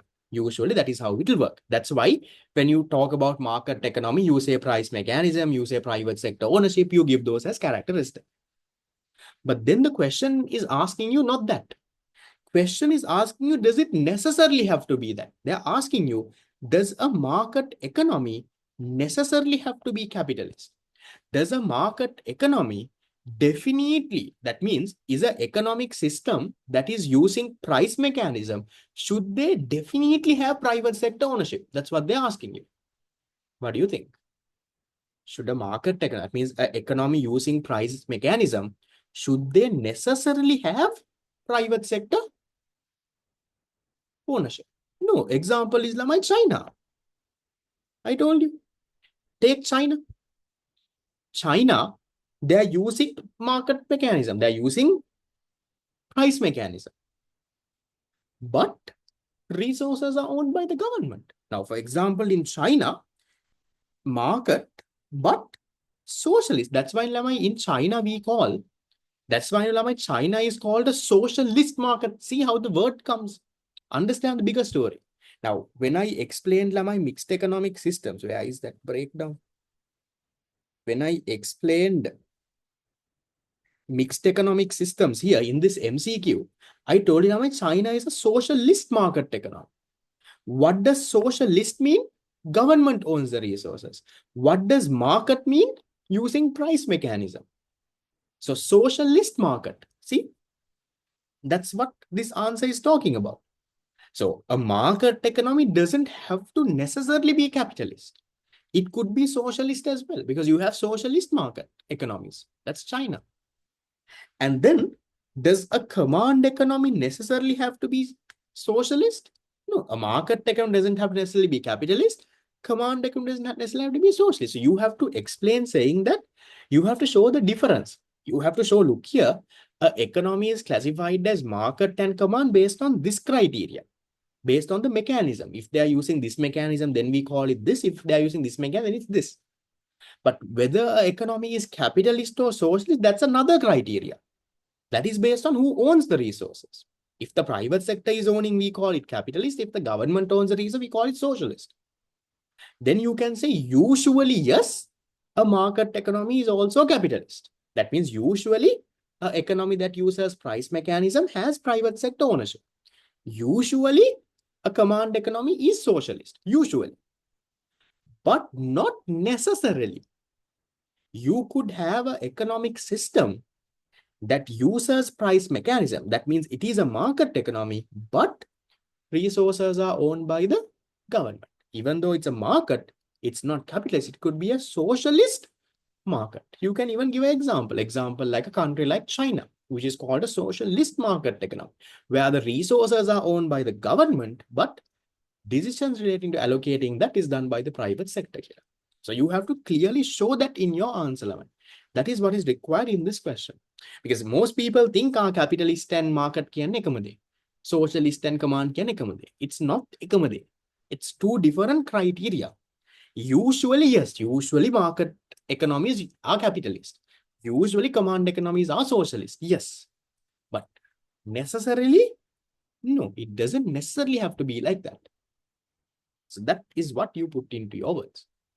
You refer to the answer in the marking scheme, get my explanation into your head. Most of you all will have to rewrite this answer, write it properly. I'm sure you would have written nonsense in this answer.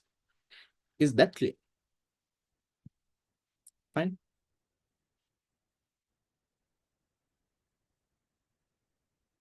You put it into proper words. Now, Then we go to the next, 2016. Okay. In what ways does a free market economy differ from a central plan?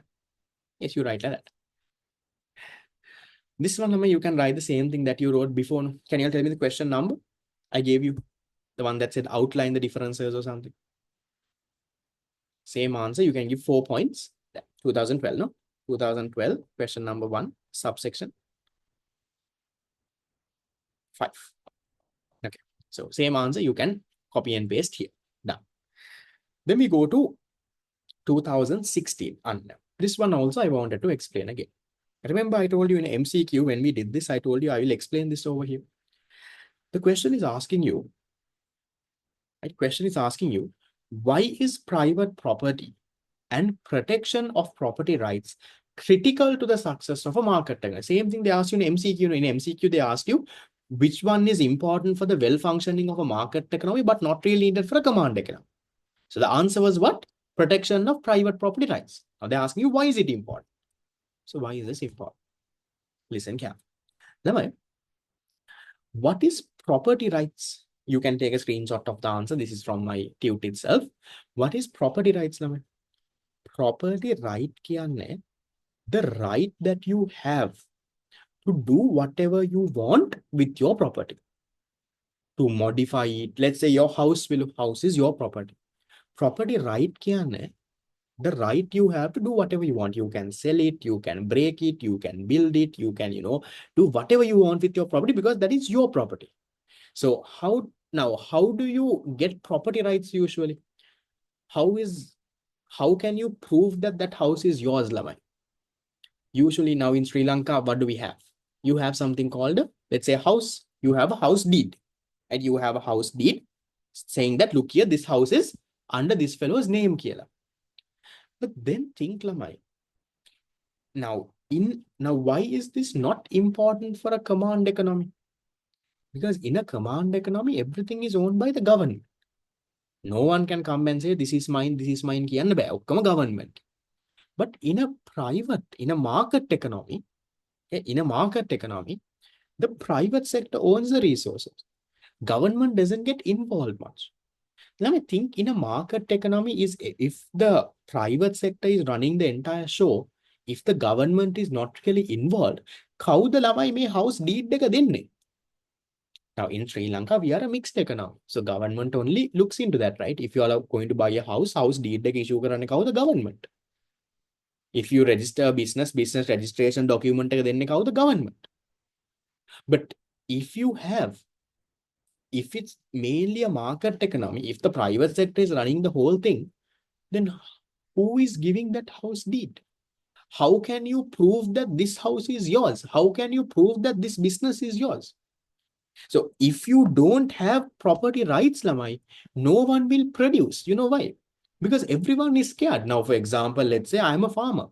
I decide to cultivate on a land. Let's say I have a land, I decide to cultivate. But I have no way of proving that this land is mine. Now, tomorrow, if one of y'all come and say, no, sir, this is my land, this is my cultivation, and take all of it and go, then I don't have a way to prove. There is nothing, no deed, nothing. So someone has to establish that, Lamai. So that's the problem. In a purely market economy, when there is no government, who is going to establish those property rights? Who is going to tell this is your business? Who is going to tell this is your house? Because if you don't have property rights, no one will produce. Everyone is scared. Now, will I start a business and do anything? No, because tomorrow you might come and tell this is your business. Will I go and save money in the bank? Tomorrow bank might say, no, this is my money. So I need to have a way of proving that this is mine, proving that this is my property right. So in a market, the question is, who is going to provide the deed? Private sector, profit-oriented, who is going to come forward and do that? So that's the problem. So that is why it's important, Lama. So there has to be some, that's why even in a market economy, you have a very limited government role. Even in, it has to be, see, look at my answer, Lama. I am saying here, markets work only if property rights are enforced. A farmer won't grow if he expects his crop to be stolen. If property rights are not well enforced, production of goods and services will be reduced. No one will produce, Lamai, because I am scared someone else might come in it, because I don't have a way of proving this is mine. You see, if you don't have much production, then Lama, you will not have trade and exchange. No one will specialize on it. No one will try to trade because everyone is scared. Right? So you need to have well-established property rights. Then only Lama, economy will function. Then only people will buy that to go and produce something because they can say, nah, this is mine. If something happens, they can take action. They can say, nah, make a mage. And then they will produce, then they will exchange, then they will, consume, then the economy works.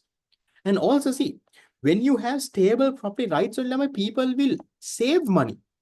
Now just think, okay, the money that you put in your bank, how do you prove that that is your money? What does the bank give you? When you put money into a bank, when you open a bank account, how do you prove that account is yours? How do you prove that, this is my money that I have put in the bank? They give you something called a small passbook. You have a unique account number, you have a passbook. Passbook says this is this one's account, this is the money they have. Now think, so that is a simple document that is giving what? That is a simple document that is giving the property right. Yeah. Now, if there is no passbook, think there is no passbook. You went and just put some, you went to the bank, in the counter, you gave 10,000. Now, 1 year later, you're going and saying, remember I gave 10,000 last year, can you give me? Bank will say, no. Where did you give 10,000? This is my 10,000. I thought you gave it to me. So if you don't have a way of proving that property right, will you even save money in a bank? So if you don't have property rights on one side, there is no production. No one will produce, no production, no trade. On the other side, no one will save money. No one will save money. Then there is no capital accumulation, investments went in. So that is why we say, you have to have proper property rights. And even when you have common ownership, that's also a problem. Now, you all would have seen your classroom. In school, take your classroom. Your classroom is common ownership. It's not just for you. No. So as a result, see what you do. In your classroom, in your school, in your classroom, in the table, you scribble.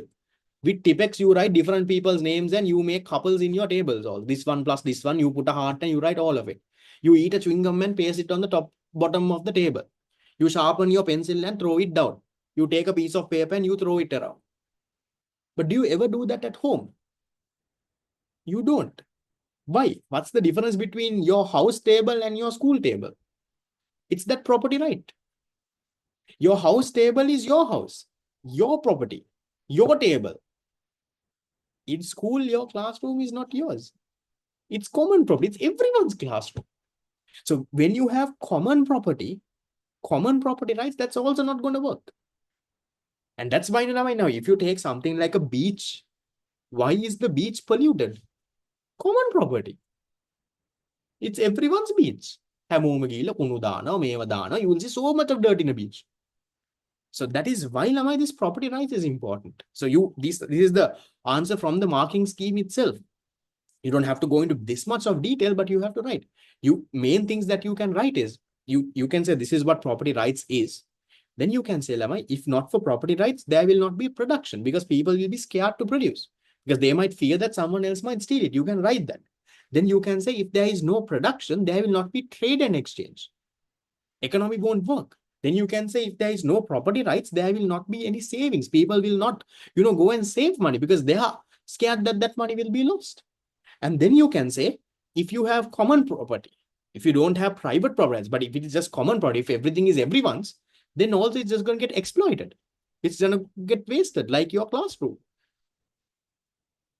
Okay? So you can connect a few points. It's a bit of a difficult question. You connect a few points, write your answer. That's why it's important, because if you don't have the property rights, the economy won't function.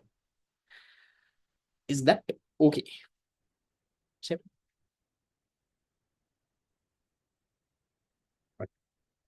Then we go to the next.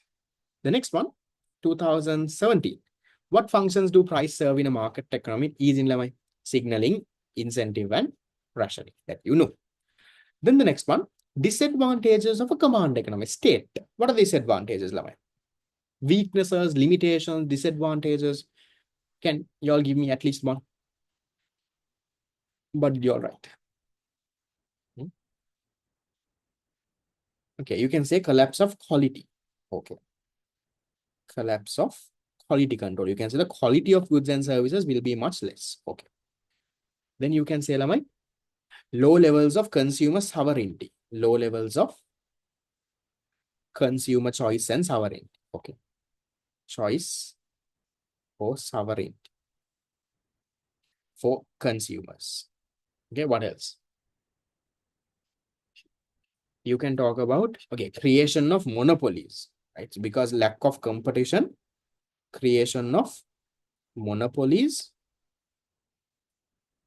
due to lack of competition. Then you can also say problems with coordination. Now just think, in a command, government has to do everything. Think now, government has to run everything, right? In Sri Lanka, just imagine private sector is not there. Government has to run everything. So problems with coordinating. It's not easy, Lamai. Problems with coordination. So as a result, Lamai, economic growth can be very low. There could be delays. You can say that. So slower decision making, delays in decision making, and you can put all of that. You can say less incentives, right? Less incentive. First one is collapse of quality. The quality of goods will be low. You can say environment degradation, but you have to prove it, Lamai. Why environmental degradation? Because you can say there is a lot of inefficiency. There is no competition. Therefore, high levels of wastage. That is why you have environmental degradation. You can say that. Okay. You can say, yes, less competition leads to lesser economic growth, right? Slow economic growth, fine. Connect it, Lamai. And then give in around 4 points. Fine. Just state. But give the important points. Nonsense. And when you're writing points, write complete points. For example, see if you can combine 2 points together and write nice, bigger point. Because you have to give 4. Okay? Done. Yes, no innovations, you can say. Environmental degradation, you can say, because why? Why is there environmental degradation? Because there is no competition. No competition means you will just waste resources, you won't be efficient. As a result, the environment can get degraded. You can specifically say. Sometimes only writing environmental degradation might not give you the mark because it's not clear. Then you will be like, market economy also can have environmental degradation. Why are you saying this? Because of these skills. Yes, slow economic growth, you can say that. Done. Okay. Then we go to 2019. All resources owned by the private sector. No, that's not a point, Lamai. That's not a weakness. Over or underutilization, not a very good point. Okay. How does a market economic system differ from a command economic system when solving the questions about resource allocation? What is this, Lamai? Resource allocation question question. Rise in black market, not a main one. That's the what to produce, right? So you have to answer, how does a market economy and a command economy differ in the what to produce question? When did we do this before, Lama? Same thing we wrote. Remember, I think the very first question, the 4 marks. 2011. Same thing. 11. And give me the question number. Question number 1, subsection 2. You write the same thing. How does a market economy answer this what to produce? How they allocate resources? How does a commander can allocate resources? So 2 marks and 2 marks. You give a paragraph about market. Then you say, look at in a command, it's different, and you give another 2 marks there. In MCQ question, if they say all resources are owned by the private sector in the market economy, it's wrong. Almost all, but usually it can be correct. Usually you say private ownership. There could be very few things that can be owned by the government. Mainly, yes, private. That is also done. Then the next one. Okay. This one, 2011. Now see, my 2011 onwards, if you realize the trend a bit, 11, 12, sorry, 2021, 22, 23, and all, the examiner has tried to make question number 1 a little hard. Now, that is why even my personal recommendation for someone who is targeting for a very high island rank, let's say targeting for a good rank, targeting for, let's say, a mark that is 90-95. Okay.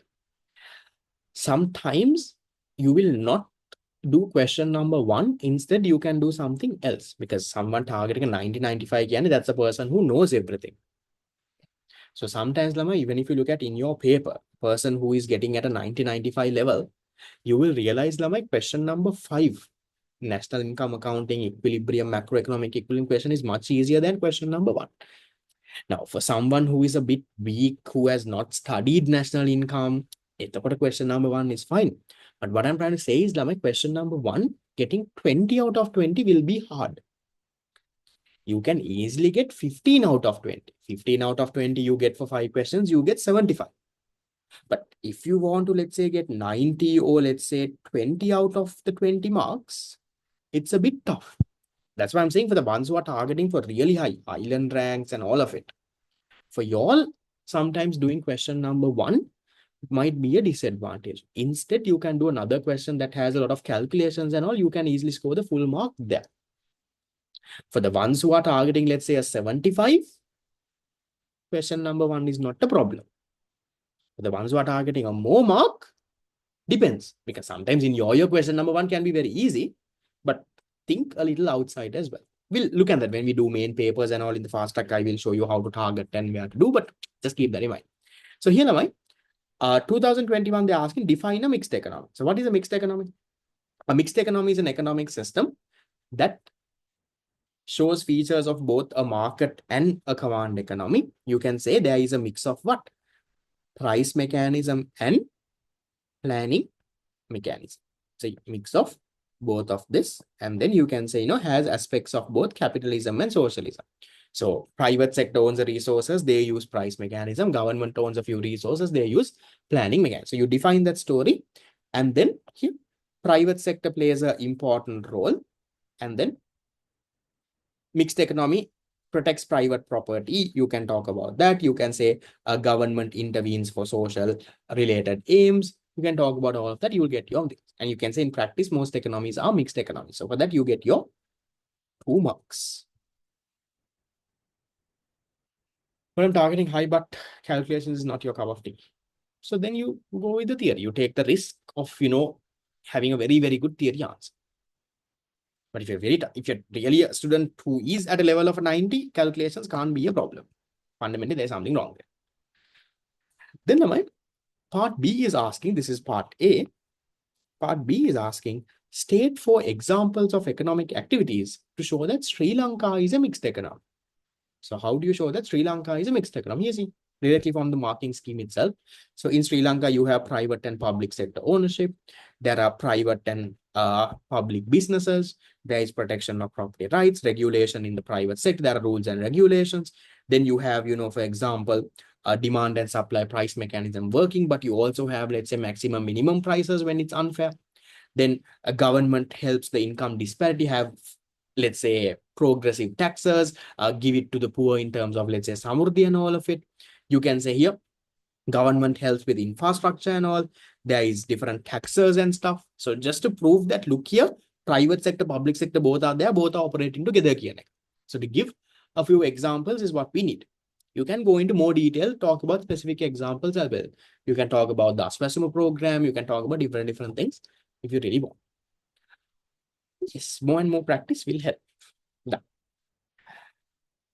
Okay. Then we move into 2022. Again, now this one was an easy one now. Now, if you would have seen a previous question talking about the disadvantages of a command economy, here they are asking disadvantages of a market economy.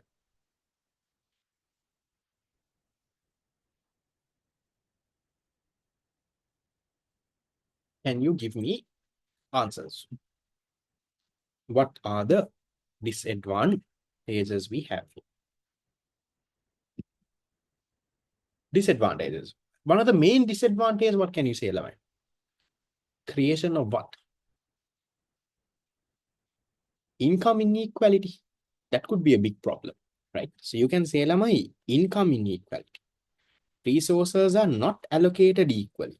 That is one of the biggest disadvantages. You can, Lamai, connect this and get some points from unit number 8, market failure. Can connect and get from there. And then lack of public and merit goods. Public goods, they don't allocate resources at all. Merit goods, they allocate less resources. You can talk about overconsumption of demerit goods, negligence of externalities, macroeconomic instability.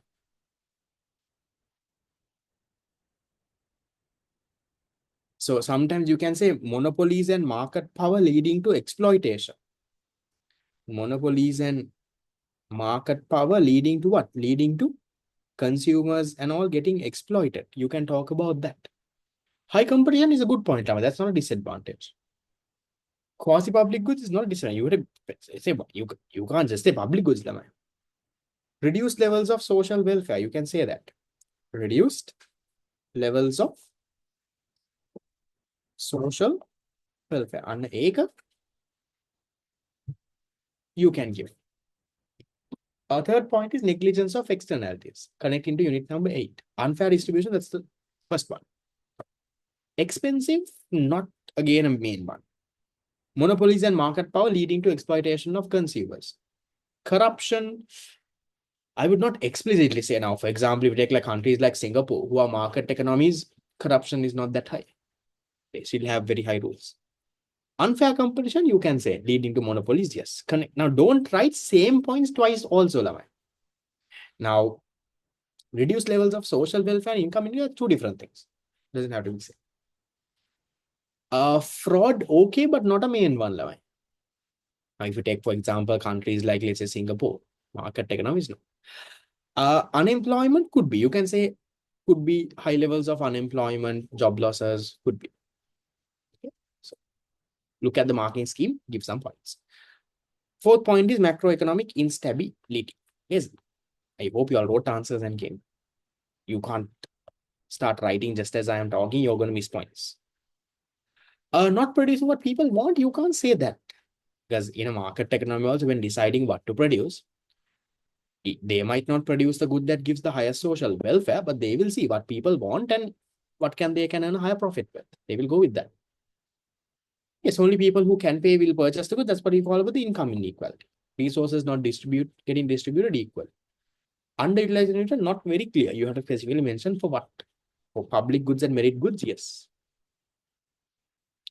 Potential for corruption, okay, but not a very good point. Externalities, yes, that's what I'm saying. Negligence of externalities. Fifth point, monopolies and market power leading to exploitation. Now, please write answers and come. While I am writing, you can't be asking me what is this, what is this, what is that. You just see when I'm dictating the answers, do you have these points? Okay, because you don't have time to write answers while I am reading it out. Inefficiency in resource allocation, you can connect it to even the second point. Okay. Then going to question number 2023, question number 4. Major weaknesses in a command economy. So again, what you can say is the disadvantages of a command economy. So what are the things? Same things that we wrote before. Low quality products, slower economic growth, lack of innovation, problems of coordination. So same thing, where did we write that? In the method. Here, 2017 A-levels, disadvantage of command economy. Same points you can write down. Those are the weaknesses of 2017. Question number 1. What was the sub-question? Sub-question 5. The same points, Lamai. See, it's the same thing they're asking. It's just they're twisting the question, making it sound a little different. That's all what they are doing. It's the same thing, though, technically. Then, going to 2024. Now, in the 24 paper, Lamai, there were some interesting questions. That is the latest paper we have that was done in February this year. February 2025. So, compare the role of the government in a command and a market economic system.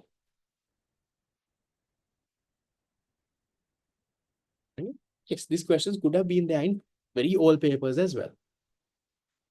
Lack of innovation, yes, can give to the previous one. Compare the role of the government in a command and a market economic system. Now, you can have different answer structures here. Right? You can first talk about a market economy. What does the government do in a command and what is the government? That could be an answer structure. Or maybe answer structure could be like this. So I'm giving you the answer structure that is directly there in the marking scheme, the original A-level marking scheme. I put the entire answer here. There is the next page also. I put the entire answer because not everyone has the marking scheme. I also don't have a PDF version. I have the original printed copy is what I have for the 2024 marking scheme. I don't have pictures. If anyone has pictures of the original put into a PDF, you can send it to me. I will share it on the past paper class group, but I don't have one. That's why I have not shared the original marking scheme. So I put the entire answer from the original marking scheme, so you can even get a screenshot because you all don't have it. So here I'm saying, Lamai, look at this. Now you don't have to write all of this, but they're saying compare the role of the government in a command and a market economy, starting with Lamai, the resources, who owns the resources, who controls it. So starting they're saying in a command economy, government has full control over the resources. They are the ones who own the resources. They will decide what to do with it, all of that. But if you take, let's say, in a market economy, the government has a very limited role over the resources because they are not the ones who own it. The private sector owns it. Private sector can do whatever they want with that. Government can only intervene. They can intervene and, provide incentives to do this and that they can do, but there is nothing much they can do. That's about the resources side. Then, so this is about the control. Here they talk about the ownership. So who owns the resource? You can even combine first 2 points, because government owns only, they can control it, right? So here, government owns most of the resources. Here they are saying private sector owns most of the resources. Then here the economic goals and objectives. So in a command economy, government wants to do what? Government wants to make sure there is high levels of employment, full employment, achieve price stability, equitable income distribution. Government will try to do things like that. But if you take a command economy, the roles are different, right? It's about promoting growth, ensuring economic efficiency, making sure that the government's role is what? Government's role in a market economy is to make sure there is a stable environment, enforce laws to do those. In a command economy, government will try to ensure equal income distribution. They will try to promote social welfare. But in a market economy, government doesn't do that. Government just tries to protect the environment. They try to, put the laws. That's the role they play. Then you can talk about the price mechanism. You can say in a command economy, prices are set by the government. Government is the one coming and setting the prices, not market forces. But in a market economy, government doesn't have to do anything like that. They don't have a role of coming and setting prices or doing anything. You can talk about that. You can talk about income distribution. In a command economy, government will make sure that income distribution is mainly fair. They will reduce income inequality. But in a market economy, government can't play much of a role there. Mainly, it's the demand and supply. Whoever who works hard gets money, they can get the income. So not much of a thing the government can do. Then role in innovation investment. So you don't have to talk about all of it. Ideally, around 4 of this, if you have given, you'll get your answer. You just have to show this is what a government does in a command economy. This is what the government does in a market economy. Show how is it different. So in a command economy, they have a very active role. They do all the decisions, they make the prices, they do everything. But a market economy role is not that much. They don't even own the resources or they don't have much control.